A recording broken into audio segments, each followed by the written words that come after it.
भक्त जनों, आइए पहले हम सुनते हैं बुध प्रदोष की नियम। जो व्रत करना हो उस बार को पड़ने वाली त्रयोदशी का चयन करे और उसी बार के अनुसार कथा पढ़े। प्रदोष अथवा त्रयोदशी का व्रत मनुष्य को संतोष और सुखी बनाता है।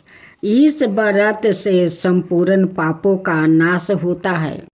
इस व्रत के प्रभाव से विधवा स्त्री अधर्म से दूर रहती है और विवाहित स्त्रियों का सुहाग अटल रहता है। वर के अनुसार जो व्रत किया जाए तद अनुसार ही उसका फल प्राप्ति होता है। सूत जी के कथन अनुसार त्रयोदशी का व्रत करने वाले को 100 गाय दान करने का फल प्राप्ति होता है। विधि विधान से इस व्रत को करने पर सभी कष्ट दूर होते हैं और इच्छित वस्तु की प्राप्ति होती है। श्रद्धालुओं को 11 त्रयोदशी अथवा बरस भर की 26 एकादशी के व्रत करने के उपरांत उद्यापन करना चाहिए। प्रदोष व्रत विधि: ब्रह्म मुहूर्त में उठकर नित्य कर्मों से निवृत्त हो भगवान शंकर का स्मरण करे, निराहार रहे, संध्या काल सूर्यास्त से 1 घंटा पूर्व स्नादि कर्मों से निवृत्त हो, स्वस्थ वस्तु धारण करे, पूजन स्थल को स्वच्छ जल और गाय के गोबर से लीप कर मंडप को भली भांति सजा कर 5 रंगों को मिलाकर पद्म पुष्प की आकृति बनाकर कुशा के आसन पर उत्तर पूर्व दिशा की ओर मुख करके बैठे और शंकर भगवान का पूजन करे। ओम नमः शिवाय इस 5 रक्ष मंत्र का जप करते हुए जल चढ़ाए और ऋतु फल अर्पित करे। जल चढ़ाते समय इस बात का विशेष ध्यान रखे कि जल धारा टूटे नहीं।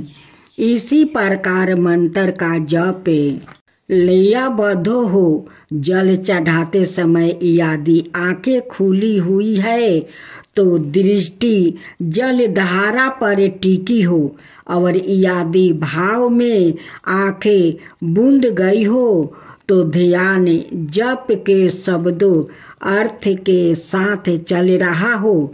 यदि मंत्र के उच्चारण में गूंज पैदा कर सके अर्थात मंत्र आदि 8 कंठ और नाभि प्रदेश से समन्वित रूप से उठे तो यह और प्रभावी होगा।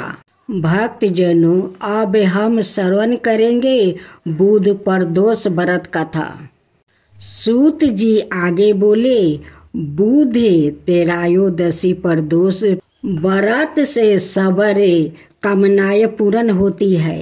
इस व्रत में हरी वस्तुओं का प्रयोग करना चाहिए।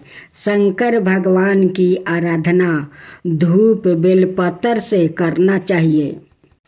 एक पुरुष का नया विवाह हुआ था। विवाह के 2 दिनों बाद उसकी पत्नी मैके चली गई। कुछ दिनों बाद वो पुरुष पत्नी को लेने उसके यहाँ गया। बुधवार को जब वो पत्नी के साथ लौटने लगा तो ससुराल वाले ने उसे रोकने का प्रयत्न किया कि विदाई के लिए बुधवार शुभ नहीं होता है, लेकिन वो नहीं माना और पत्नी के साथ चल पड़ा। नगर के बाहर पहुंचने पर पत्नी को प्यास लगी। पुरुष लोटा लेकर पानी की तलाश में चल पड़ा। पत्नी एक पेड़ के नीचे बैठ गई। थोड़ी देर बाद पुरुष पानी लेकर वापस लौटा तो उसने देखा कि उसकी पत्नी किसी के साथ हंस कर वो बातें कर रही है और उसके लोटे से पानी पी रही है। उसको क्रोध आ गया। वो निकट पहुंचा तो उसके आश्चर्य का कोई ठिकाना ना रहा। उस आदमी की सूरत उसी की हमशक्ल थी। पत्नी भी सोच में पड़ गई। दोनों पुरुष झगड़ने लगे। भीड़ इकट्ठी हो गई। सिपाहियों आ गया। हम सकल आदमियों को देखकर वो भी आश्चर्य में पड़ गया। उन्होंने स्त्री से पूछा, उसका पति कौन है? वो हक बक हो गई। वो पहचान नहीं पाई। इनकी पति ये दोनों में से कौन है? तब वो पुरुष शंकर भगवान से प्रार्थना करने लगा, हे भगवान, हमारी रक्षा करे। मुझसे बड़ी भूल हुई है कि मैंने सास से ससुर की बात नहीं मानी और बुधवार को पत्नी को विदा करा लाया। मैं भविष्य में ऐसा कदापि नहीं करूँगा। जैसे ही उसकी प्रार्थना पूरी हुई, दूसरा पुरुष अंतर्ध्यान हो गया। पति पत्नी सकुशल अपने घर पहुंच गया। उस दिन के बाद से पति पत्नी नियम पूर्वक बुधवार त्रयोदशी प्रदोष व्रत और करने लगा। राधे राधे भक्तजनों, आज आप सुनेंगे बुधवार की महापुण्य फल देने वाली 5 कथाएं। एक समय की बात है कि साहूकार अपनी पत्नी को लाने के लिए अपने ससुराल गया। कुछ दिन रहने के बाद उसने अपनी पत्नी के साथ अपने घर आने की सोची। दुर्भाग्य से उस दिन बुधवार का दिन था। लड़की के परिवार वालों ने कहा कि आज बुधवार का दिन है, जो कि किसी कार्य हेतु शुभ नहीं माना जाता है, इसलिए आज तुम मत जाओ। किंतु साहूकार ने किसी की एक न मानी और पत्नी को लेकर अपने ससुराल से घर को प्रस्थान किया। रास्ते में साहूकार की पत्नी को प्यास लगी। उसकी पत्नी कहती है कि मुझे बहुत जोर से प्यास लगा है। साहूकार ने कहा, ठीक है, तुम बैलगाड़ी में ही बैठी रहो, पानी लेकर अभी आता हूँ। जब वो पानी लेकर आया तो उसने देखा कि उसकी शकल का एक आदमी उसकी पत्नी के साथ बैठा है। तब उसने जाकर उस पुरुष से पूछा, तुम कौन हो? तब उसने कहा, मैं साहूकार हूँ। और फिर दोनों के बीच में झगड़ा शुरू हो गया और वहाँ लोग और कुछ सिपाही आ गया, जिन्होंने उस स्त्री से पूछा, तुम्हारा पति कौन है? तब वो इसका उत्तर ना दे सकी और साहूकार अपने मन में कहने लगा कि ये प्रभु की कैसी लीला है। तब आकाशवाणी हुई और बोली, मूर्ख, आज बुधवार का दिन है, तब भी तूने आज ही गावना करा कर ले आया है। सब भगवान बुध देव के प्रकोप से हो रहा था, वो तो तुझसे रूठे हुए है।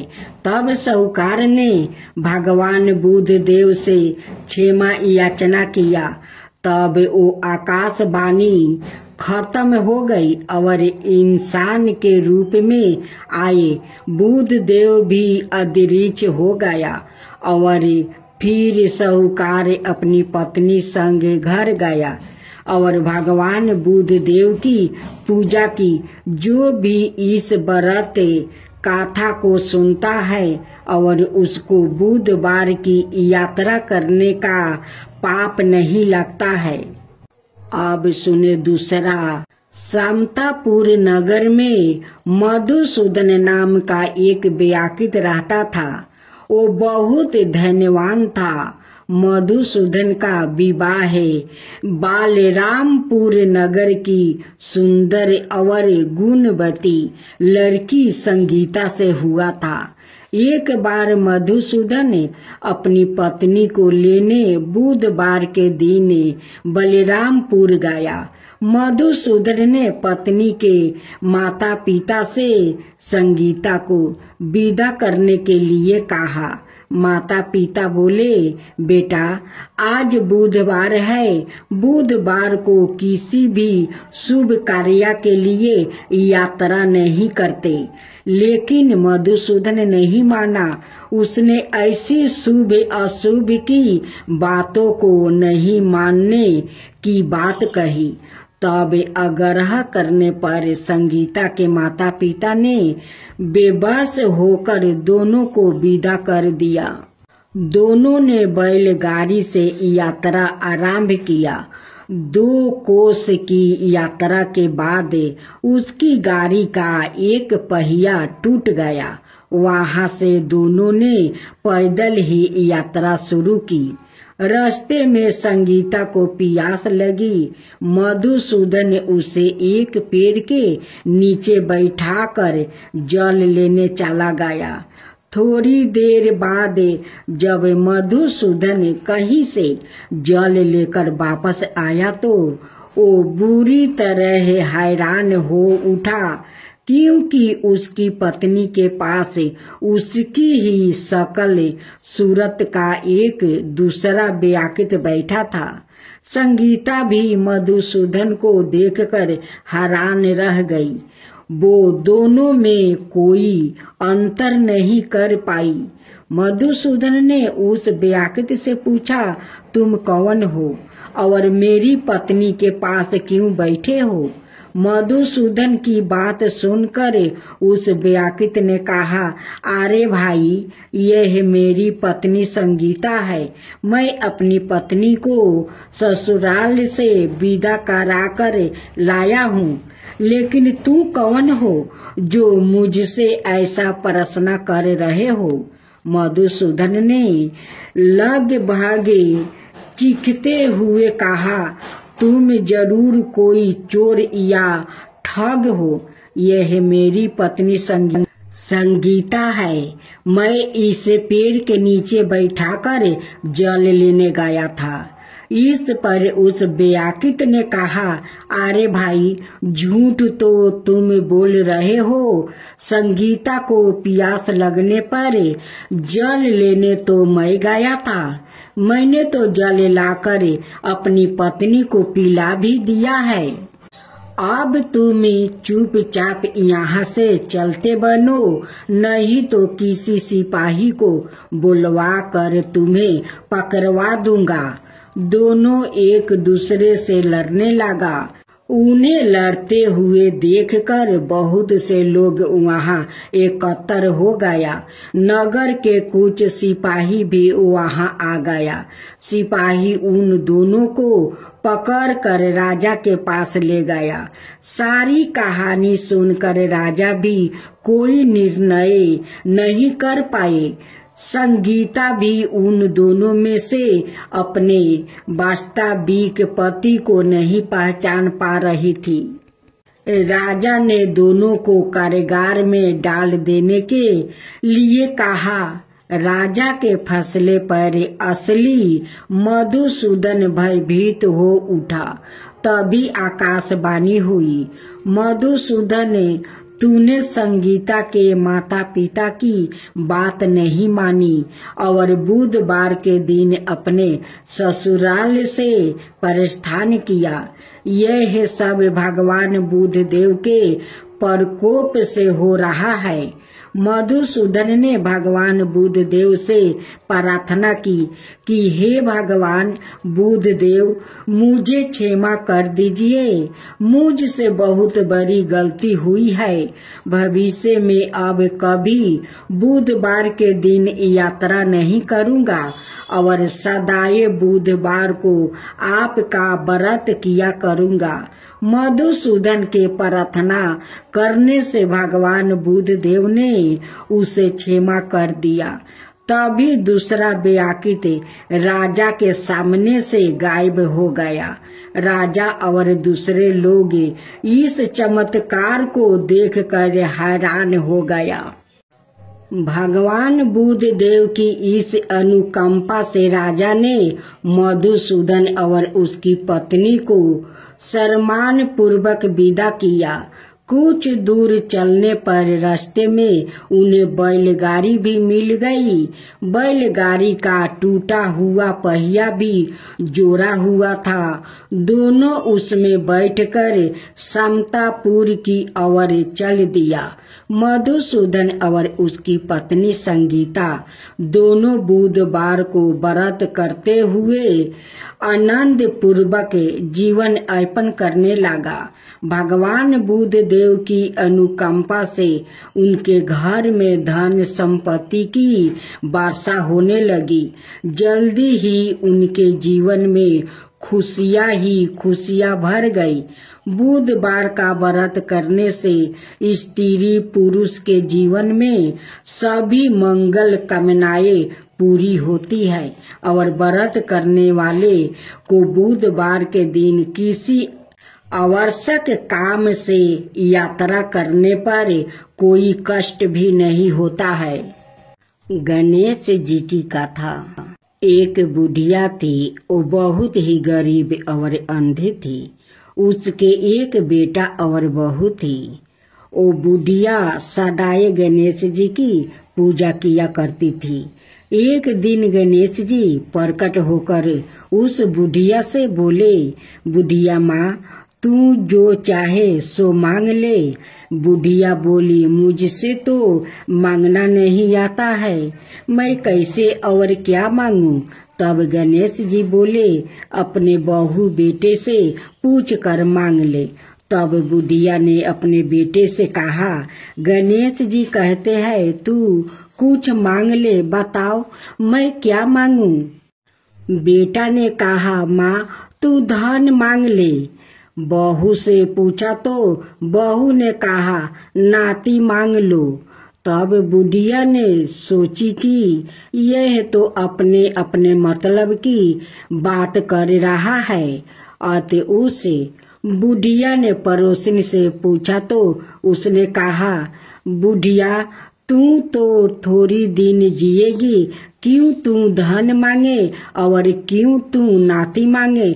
तू तो अपनी आंखें की रोशनी मांग ले, जिससे तेरी जिंदगी आराम से कट जाए। इस पर बुढ़िया बोली, यदि आप प्रसन्न है तो मुझे 9 करोड़ की माया दे, निरोगी का काया दे, अमर सुहाग दे, आंखों की रोशनी दे, नाती दे, पोता दे और सब परिवार को सुख दे और अंत में मोक्ष दे। यह सुनकर तब गणेश जी बोले, बुढ़िया माँ, तूने तो हमें ठगा लिया रे। फिर भी जो तूने मांगा है वचन के अनुसार सब तुझे मिलेगा।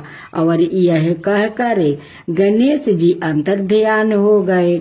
उधर बुढ़िया माँ ने जो कुछ मांगा वो सब कुछ मिल गया।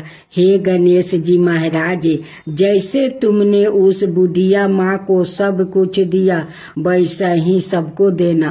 अब सुने गणेश जी की सवारी मूषक की कथा। बहुत समय की बात है, एक बहुत ही भयंकर असुरों का राजा था, गजमुख। वो बहुत ही शक्तिशाली बनना और धन चाहता था। वो साथ ही सभी देवी देवताओं को अपने बस में करना चाहता था। इसलिए हमेशा भगवान शिव से वरदान के लिए तपस्या करता था। शिव जी से वरदान पाने के लिए वो अपना राज्य छोड़ कर जंगल में जाकर रहने लगा और शिव जी से वरदान प्राप्ति करने के लिए बिना पानी पिए भोजन खाए रात दिन तपस्या करने लगा। कुछ साल बीत गया। शिव जी उसके अपार तप को देखकर प्रभावित हो गया और शिव जी उसके सामने प्रकट हुए। शिव जी ने खुश होकर उसे दैविक शक्तियां प्रदान किया, जिससे वो बहुत शक्तिशाली बन गया। सबसे बड़ी ताकत जो शिव जी ने उसे प्रदान किया वो यह था कि उसे किसी भी शस्त्र से नहीं मारा जा सकता था। असुर गजमुख को अपनी शक्तियों पर गर्व हो गया और वो अपने शक्तियों का दुरुपयोग करने लगा और देवी देवताओं पर आक्रमण करने लगा। मात्र शिव, विष्णु, ब्रह्मा और गणेश ही उसके आतंक से बचे हुए थे। गजमुख चाहता था कि हर कोई देवता उसकी पूजा करे। सभी देवता शिव, विष्णु और ब्रह्मा जी के शरण में पहुँचे और अपनी जीवन की रक्षा के लिए गुहार करने लगा। यह सब देखकर शिव जी ने गणेश को, असुर गजमुख को यह सब करने से रोकने के लिए भेज दिया। गणेश जी ने गजमुख के साथ युद्ध किया और असुर गजमुख को बुरी तरह से घायल कर दिया, लेकिन तब भी वो नहीं माना। उस राक्षस ने सवाई को एक मूषक के रूप में बदल लिया और गणेश जी की ओर आक्रमण करने के लिए दौड़ा। जैसे ही वो गणेश जी के पास पहुंचा, गणेश जी कूद कर उसके ऊपर बैठ गया और गणेश जी ने गजमुख को जीवन भर के मूस में बदल दिया और अपने वाहन के रूप में जीवन भर के लिए रख लिया। बाद में गजमुख भी अपने इस रूप से खुश हुआ और गणेश जी का प्रिय मित्र भी बन गया। अब सुने माता पार्वती और गणेश जी की कहानी। एक दिन पार्वती माता स्नान करने के लिए गई, लेकिन वहाँ पर कोई भी रक्षक नहीं था। इसलिए उन्होंने चंदन के पेस्ट से एक लड़के को अवतार दिया और उसका नाम रखा गणेश। माता पार्वती ने गणेश को आदेश दिया कि उनकी अनुमति के बिना किसी को भी घर के अंदर न आने दिया जाए। जब शिव जी वापस लौटे तो उन्होंने देखा कि द्वार पर एक लड़का खड़ा है। जब वो अंदर जाने लगे तो उस लड़का ने उन्हें रोक लिया और नहीं जाने दिया। यह देख शिव जी क्रोधित हुआ और अपने सवारी बैल नंदिनी को उस बालक से युद्ध करने को कहा, पर युद्ध में उस छोटे बालक ने नंदी को हरा दिया। यह देखकर भगवान शिव जी ने क्रोधित होकर उस बाल गणेश के सर को काट दिया। अब माता पार्वती वापस लौटी तो वो बहुत दुखी हुई और जोर जोर से रोने लगी। शिव जी को जब पता चला कि वो उनका सवाई का पुत्र है, तो उन्होंने भी अपनी गलती का एहसास हुआ कि शिव जी ने पार्वती को बहुत समझाने की कोशिश की, पर वो नहीं मानी और गणेश का नाम लेते लेते और दुखित होने लगी। अंत में माता पार्वती ने क्रोधित होकर शिव जी को अपनी शक्ति से गणेश को दोबारा जीवित करने के लिए कहा। शिव जी बोले, हे पार्वती, मैं गणेश को जीवित तो कर सकता हूँ, पर किसी भी अनाए जीवित प्राणियों के सर को जोड़ने पर ही माता पार्वती रोते रोते बोल उठी, मुझे अपना पुत्रा किसी भी हाल में जीवित चाहिए। यह सुनते ही शिव जी ने नंदी को आदेश दिया, जाओ नंदी, इस संसार में जिस किसी भी जीवित प्राणी का सर तुमको मिले काट लाना। जब नंदी सर खोज रहा था तो सबसे पहले उसे एक हाथी दिखाई तो दिया, उसका सर काट कर ले आया। भगवान शिव ने उस सर को गणेश के शरीर से जोड़ दिया और गणेश को जीवन दान दे दिया। शिव जी ने इसलिए गणेश जी का नाम गणपति रखा और बाकी सभी देवताओं ने उन्हें वरदान दिया कि इस दुनिया में जो भी कुछ नया कार्य करेगा पहले जय श्री गणेश को याद करेगा, तब इन कार्य को आगे करेगा और सफल भी होगा। तो बोलो विनायक गणेश की जय, गणेश भगवान की जय। एक कन्या थी। जब वो थोड़ी बड़ी हुई और उसको समझ आने लगी, तब से ही वो तुलसी माता जी की वो पूजा करने लगी। उसके प्रतिदिन का नियम था कि तुलसी माता जी का वो पूजन करने के बाद ही खाना खाती थी। जब वो कन्या शादी के लायक हुई तब उसके माता पिता ने उसकी शादी करवा दी। कन्या को उसके माता पिता ने दहेज में भी एक तुलसी का गमला दिया। ससुराल में वो प्रतिदिन सवेरे उठती है, पूजा करती है, फिर उसके बाद ही खाना खाने बैठती है। उसकी 2 जेठानी थी, वो दोनों उसका मजाक उड़ाती थी कि बड़ी नियम धर्म वाली बनती है। उन दोनों को उससे बहुत ईर्ष्या होती थी, इसलिए वो दोनों तुलसी जी का गमला छुपा देती है। वो कन्या बड़ी मुश्किल से गमला ढूंढ कर लाती है, अच्छे से पूजा करती है और फिर खाना खाती है। वो गमला ढूंढ कर ले आती तो एक दिन तो उसकी जेठानी ने क्या किया कि गमला ही दूर फेंक दिया। कन्या ने खूब ढूंढा पर उसे गमला नहीं मिला। वो बहुत ही परेशान हो गई। उस दिन तो उसने खाना भी नहीं खाया। उसका नियम जो था, उस कन्या की सच्ची भक्ति देखकर तुलसी माता उससे बहुत प्रसन्न हो गई और उसके कमरे में तुलसी माता का गमला प्रकट हो गया।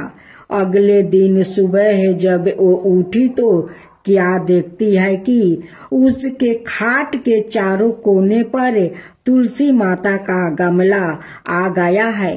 यह देखकर वो तो बहुत प्रसन्न हो गई कि अब मेरी तुलसी माता को कोई चुरा नहीं सकेगा। पूजन करने के लिए भी कहीं और जाना नहीं पड़ेगा और कोई मेरी तुलसी माता को फेंक भी नहीं सकेगा। वो तो जल्दी से उठकर स्नान करती है और तुलसी माता की पूजन कर लेती है। जब वो खाना खाने बैठती तो उसकी जेठानियां मजाक करने लगी कि लो, देवरानी का नियम धर्म पूरा हो गया। उससे पूछती है कि तुलसी जी की पूजा कर ली क्या? देवरानी धीरे से बोलती है कि कर लिया। जेठानी बोलती है, कहाँ से कर ली? पूजा का गमला तो मैं फेंक दिया था। देवरानी कहती है कि देख लो, मेरे कमरे में खाट पर तुलसी जी लग रही है। जेठानी बहुत शर्मिंदा हुई और बोली कि देवरानी, तेरी भक्ति सच्ची है रे, हमने तुझे बहुत परेशान किया, हमें माफ कर देना। देवरानी उन्हें माफ कर देती है। हम सभी तुलसी माता जी से यही प्रार्थना करते हैं कि हे तुलसी माता, जैसी कृपा आपने देवरानी पर करी, वैसा ही हम सब पर भी करना। महालक्ष्मी की कथा। एक गांव में एक साहूकार रहता था। साहूकार के एक बेटी थी। वो हर रोज पीपल सींचने जाती थी। पीपल के वृक्ष में से लक्ष्मी जी प्रकट होती थी और चली जाती थी। एक दिन लक्ष्मी जी ने साहूकार की बेटी से कहा, तू मेरी सहेली बन जा। तब लड़की ने कहा कि मैं अपने माता पिता से पूछ कर कल आऊंगी। साहूकार की बेटी ने घर जाकर अपने पिता को सारी बात कह दिया। तब उसके पिताजी बोले, वो तो लक्ष्मी जी है, अपने कोई और क्या चाहिए, तू लक्ष्मी जी की सहेली बन जा। दूसरे दिन वो लड़की फिर गई। तब लक्ष्मी जी पीपल के पेड़ से निकल कर आई और कहा, सहेली बन जाओ। तो लड़की ने कहा, बन जाऊंगी, और दोनों सहेली बन गई। लक्ष्मी जी ने उसको खाने का न्योता दिया। घर आकर लड़की ने माँ बाप को कहा कि मेरी सहेली ने मुझे खाने का न्योता दिया है। तब बाप ने कहा कि सहेली के जिमाने जाइयो, पर घर को संभाल कर जाना। तब वो लक्ष्मी जी के यहाँ जिमाने गई तो लक्ष्मी जी ने उसे साल दुसाला ओढ़ने के लिए दिया, रुपये दिए, सोने की चौकी, सोना की थाली में 36 प्रकार का भोजन करवा दिया। भोजन कर जब वो जाने लगी तो लक्ष्मी जी ने पल्लू पकड़ लिया और कहा कि मैं भी तेरे घर भोजन करने आऊंगी। तो उसने कहा, आ जाइए। वो घर जाकर चुपचाप बैठ गई। तब बाप ने पूछा कि बेटी, सहेली के यहाँ भोजन कर आ गई और तू उदास क्यों बैठी है? तो उसने कहा, पिताजी, मेरे को लक्ष्मी जी ने इतना दिया, अनेक प्रकार के भोजन करवाया, परंतु मैं कैसे भोजन कराऊंगी? अपने घर में तो कुछ भी नहीं है। तब उसकी पिता ने कहा कि गोबर मिट्टी से चौका लगाकर घर की सफाई कर लेना। 4 मुख वाला दिया जलाकर लक्ष्मी जी का नाम लेकर रसोई में बैठ जाना। लड़की सफाई करके लड्डू लेकर बैठ गई। उसी समय एक रानी नहा रही थी। उसका 9 लाखा हार चील उठाकर ले गई और उसके घर और 9 लाखा हार डाल गई और उसका लड्डू ले गई।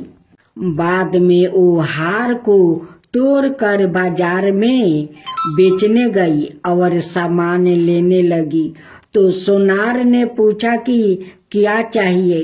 तब उसने कहा कि सोने की थाली, सोने का थाल, साल दुसाला दे दो, मोहर दे दो और समगरही दे दो।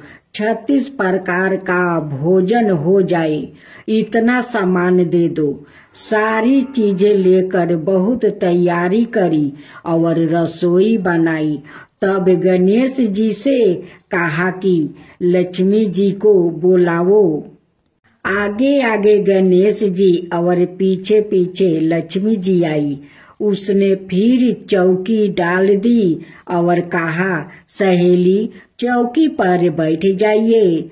जब लक्ष्मी जी ने कहा, सहेली चौकी पर तो राजा रानी के भी नहीं बैठती हूँ, किसी के भी नहीं बैठती हूँ, तो उसने कहा कि मेरे यहाँ तो बैठना पड़ेगा। फिर लक्ष्मी जी चौकी पर बैठ गई। तब उसने बहुत खातिर की। जैसे लक्ष्मी जी ने करी थी वैसे ही उसने करी। लक्ष्मी जी उस पर खुश हो गई। घर में खूब रुपया और लक्ष्मी हो गई। साहूकार की बेटी ने कहा, मैं अभी आ रही हूँ, तुम यही बैठी रहना, और वो चली गई।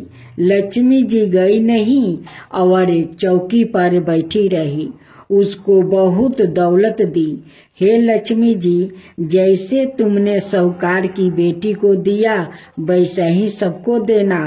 कहते सुनते हुंकार भरते अपने सारे परिवार को दिया। पीहर में देना, ससुराल में देना, बेटे पोते को देना। हे लक्ष्मी माता, सबका कष्ट दूर करना, दरिद्रता दूर करना, सबकी मनोकामना पूर्ण करना।